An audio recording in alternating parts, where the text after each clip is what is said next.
Hey guys, this is Cody from Knitgrit, and today we are making this really cute rainbow scarf with clouds on the bottom.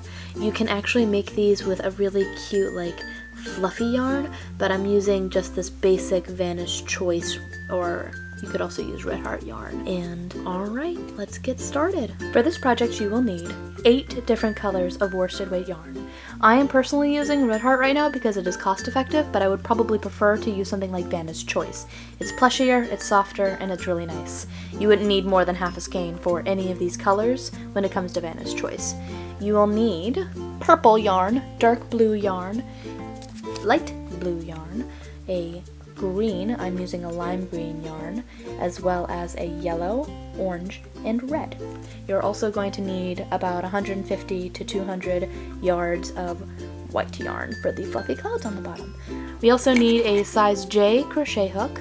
We're using a Susan Bates because we like aluminum metal crochet hooks. It makes the stitches fall off easier, as well as a darning needle. Starting out, you're going to want to chain 253 chains in your red yarn. This is going to take a minute. Alright, so now that we've done our 253 chains, we're going to want to skip our first 3 chains here and double crochet in our 4th. So right here, we're going to want to double crochet within that chain right there. And now, we're skipping those first 3 chains, ended up making that into our first double crochet.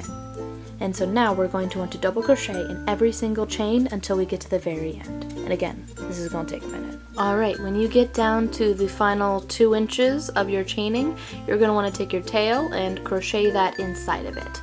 You can just take a darning needle at the end and weave it through. I just find that it's quicker and easier to just crochet it in. It's fast. Now that you've reached your final double crochet, you're going to want to slip stitch into your double crochet and slip stitch out.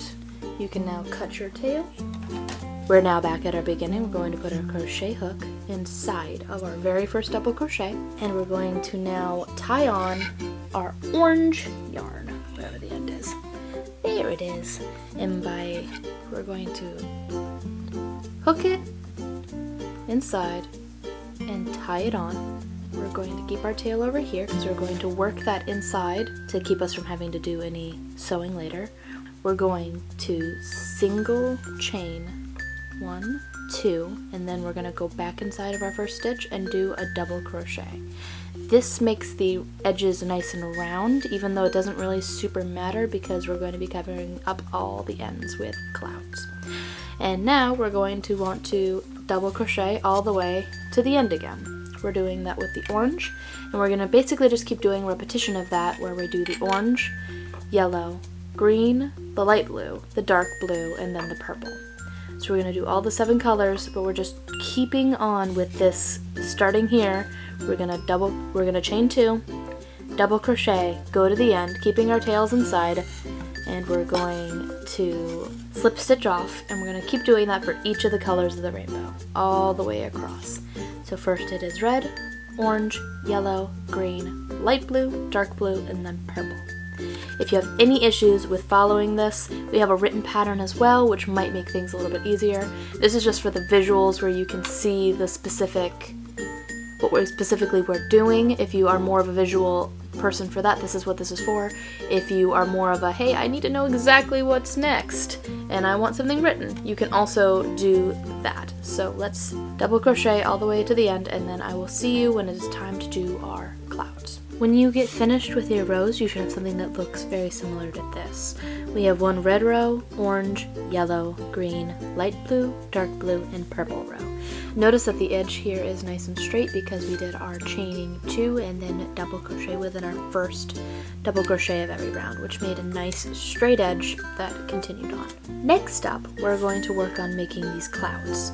These clouds are basically just 28 of these circles strategically sewn together so that there's one on one side and one on the other.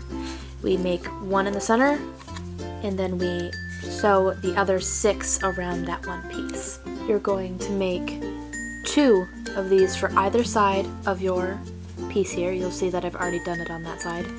We're going to put one here so that you can put it here, and you center your circle on that edge there so that when you flip it, you can make another one and then sew that around your bottom here. You want to have your bottom edge here kind of in the center of it so that it's nice and snug in there, but it doesn't take too much away from your length. Alright, next up we're going to show you how to make these little tiny circles, which are really, really easy. You're going to want to chain 6. I've already chained 6 right here. You're going to make a circle out of it, so you're going to put your hook inside your first chain here. You're going to slip stitch through, and now you're going to crochet with your tail inside as a part of the loop. We're going to crochet, we're going to chain 2 actually first, and then we're going to crochet 12 double crochets inside of this ring. So I'll be right back when that's done. Alright, so we've put 12 double crochets inside of our ring. We're going to take our tail, because we crocheted it in along with the ring, and pull it so that it's nice and tight and it closes that ring. We're going to sew that tail in with the rest of it at some point. Now we're going to start putting 2 double crochets inside each of these 12 double crochets. So 2 on the top of every single one. And when you're done, you should have 24 double crochets. Okay, so now that we have finished with our 24 double crochets around, increasing all the 12 from the first, we're going to skip our first chain here, and we're going to slip stitch into our second one right here, which makes a nice flat edge there so that we can start stitching. I also like to leave a really obscenely long tail, like really long tail, like that long of a tail, probably about a good foot long, just because I hate not having enough of a tail to sew. I'd rather have a little tiny bit of extra waist than not have enough.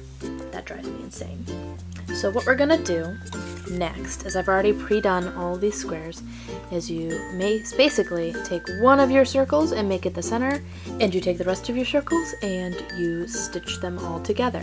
And I will be right back when everything is stitched together. Alright, now that you have everything sewn and all your tails are tucked away, you're going to line up your 2 clouds, push it over on your scarf, and you're just gonna stitch those 2 together with a very, very, very, very, very long piece of yarn. This will take a minute. When you're all done sewing, you're all done, and you now have this really cute and adorable rainbow scarf with clouds on the bottom. If you liked this video, please do hit like and subscribe. It really does help out our channel. If you like kitschy little scarves like this, be sure to check out our link in the annotations for our bacon and egg scarf. It's very similar to this, where you do the same repetition for the base part, but then you have eggs for the bottom. So that's really cute. Alright, until next time, guys.